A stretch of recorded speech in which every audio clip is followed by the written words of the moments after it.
മോളെ മോളെ. കൊള്ളാം കൊള്ളാം. രേവതി മോക്ക് നന്നായി ചേരും.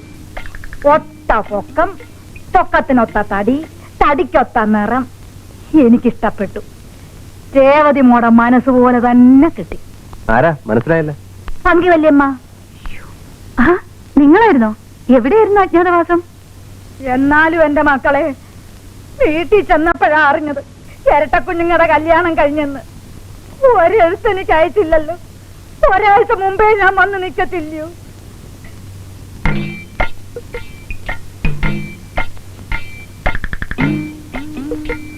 ഞാൻ ആരാന്ന് ചോദിക്കുകയായിരിക്കും നിന്റെ കെട്ടിയോൻ. ദാ ഈ കയ്യിലോട്ട് ആ രണ്ടെണ്ണത്തിനെയും പെറ്റിട്ടത്. ഒന്നിന് കരപ്പൻ, മറ്റേതിന് അഞ്ചാം പനി. ഒന്ന് വാലിന് കരയുമ്പം മറ്റേത് കളിപ്പാട്ടത്തിന് കരയും. രണ്ടെണ്ണത്തിനെ ഒരു പരുവമാക്കി എടുക്കാൻ പെട്ട പാട്. അതിന്റെ വിഷമം വല്ലതും ലക്ഷ്മിക്കുട്ടി അറിഞ്ഞിട്ടുണ്ടോ? കേട്ടോ മോനെ, പണ്ടേ രേവതി പാവമാ. നല്ലോണം അവളെ നോക്കണേ. തള്ളേ, രേവതിയാണോ പാവം? അശ്വതി പാവല്ലേ? ഞാൻ അശ്വതിയാ. പങ്കിയമ്മോടുള്ള സ്നേഹം കണ്ടപ്പോഴേ എനിക്ക് തോന്നി എന്റെ മോൾ അശ്വതിയാണെന്ന്. കഴിക്കാൻ വല്ലോ ഉണ്ടോ മക്കളെ? വിശന്നിട്ട് കുടല് കരിയുന്നു. ഞാൻ വല്ലോ എടുത്ത് കഴിക്കട്ടെ. എന്താ ഇത്?